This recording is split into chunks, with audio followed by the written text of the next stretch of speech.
So, a little trial and error, and a little bit of looking, a little bit of Mountain Dew. The master is solid. We got it drained, so we're gonna replace the slave cylinder, replace that all with new fluids. Glad we don't have to use our spare. We can keep it for the track in case we blow it up, because it more than likely will blow up. Pretty much, this is all new. None of the rest is new. So the motor and trans are built, but everything else is still factory. But that's running a little bit of a time crunch to get it done because of my buddy's condition. We don't really have a choice to wait for all the expensive parts that will all come after once he gets to enjoy the car for a little bit. Heavy trolling going on. Once we start hitting the track a little bit with it, we'll start replacing some of the better parts. But until then, I think we're gonna enjoy it as a built stock car and just kind of cruise around in it, let him hear the exhaust. Let him get into boost once or twice. We'll see. Maybe the stock components are stronger than we think they are, but they're also 30 years old, so I suppose, yeah, 30 years old.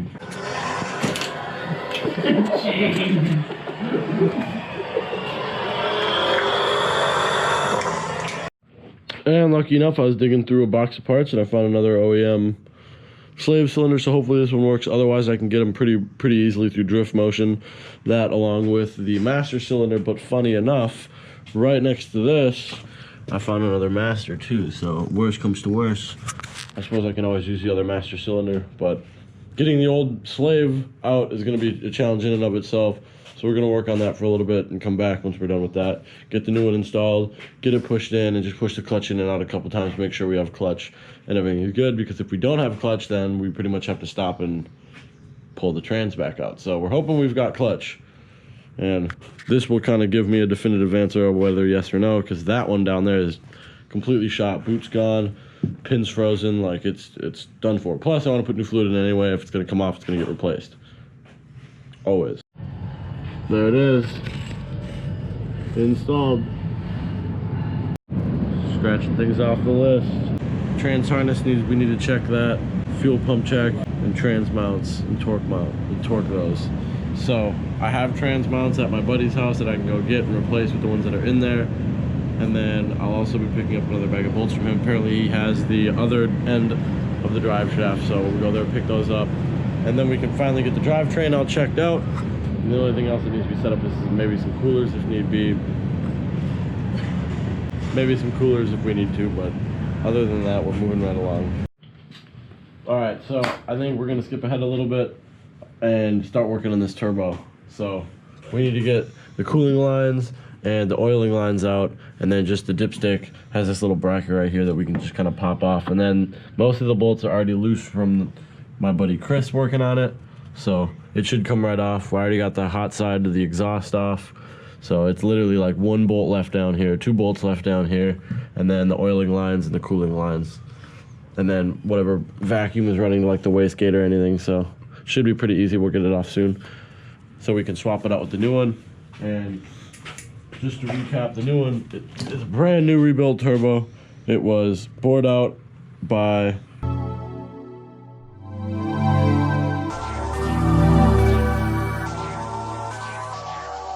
I think it's gonna, and it's still a stock CT26, just with, you know, all the goodies inside. So we're gonna swap that turbo out for this one, get this one rebuilt and put it in that one is the eventual goal. But while that's still a pretty good running NA car, I think I'm gonna keep it NA for a little bit. Just have the turbo option around. You know, it is a nice CT26, so it could go in the Civic, it could go in the Supra. There's a lot of things, so.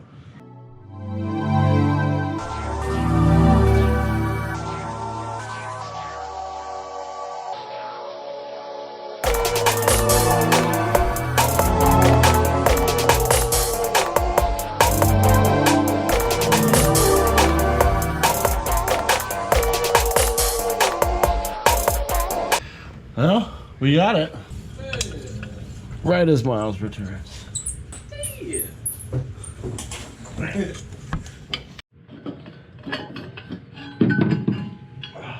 There she blows. We just gotta swap some of these lines out real quick. Get this one put on the new turbo, get this one put on the new turbo. Swap the wastegate over because this is set at factory spring pressure. And then decide what to do with this old bad boy. So we got the turbo off, we're gonna do a little bit of cleaning, and then we'll go from there as he destroys my mounting bracket gasket. I'm not destroying it, I'm removing it. Nah, bro. We got the turbos out on the table, so we're gonna switch the oiling lines from the old one to the new one. This one is the return back to the pan. I believe this is the pressure for the oil in. And then actually I think the cooling lines are still on the car, so we're good there. But there's a couple things we gotta switch over before we can get this mounted in. I do eventually need to get new gaskets for it, but we're gonna run all the turbo stuff next after we get the turbo put in, because we want to get the bulk of what's gonna take up the most amount of space out of the way. So I think this is gonna be a quick mock-up of how we're gonna run this. Off the throttle body, we got this little pipe to run through this hole, which I'm assuming is some service for the bottom of the headlight or the headlight assembly or something. But I think the factory piping actually runs, if you take a look, through there and then around the side of the car, which we might end up using. That way we can kind of push the head around. But I think this is gonna be how we're gonna run it for now, and then just kind of chop down here a little bit, get it to fit the intercooler. And then the bottom pipe, which is sitting down here, is essentially gonna run along the bottom, and then probably not through here. We'll probably go around, bypass the sway bar over here if there's not a bunch of suspension in the way, and then run back around to where the bottom of the turbo is gonna sit. Just gotta glue, and glue by glue I mean weld some brackets in here and here to sit the intercooler. So we'll have to get a couple more dimensions on how we're gonna set this beast up, because this thing is enormous. I don't want to break it because it was very expensive, so I want to make sure it's secured and mounted and not going to get torn off from the bottom of the car, because honestly there's that much room before it sticks out farther than the bumper does. So we'll have to do a little bit more measuring, see if I can't cut any of this away. I know this frame rail for the most part can be cut off here and replaced, but I don't want to do that, so we're going to try to find an alternative way to get around that, and then we'll get back to you. Definitely eating that for 40 bucks now.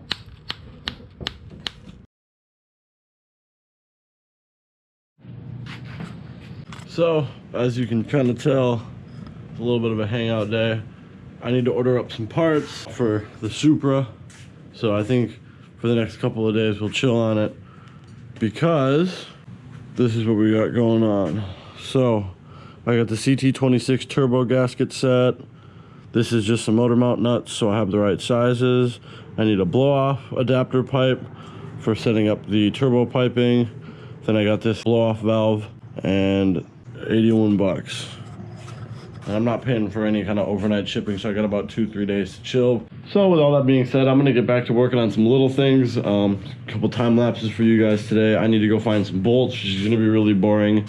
I gotta order all that stuff off of Drift Motion, so we'll see that stuff in the next couple of days. Then we'll be able to make some serious progress on this thing.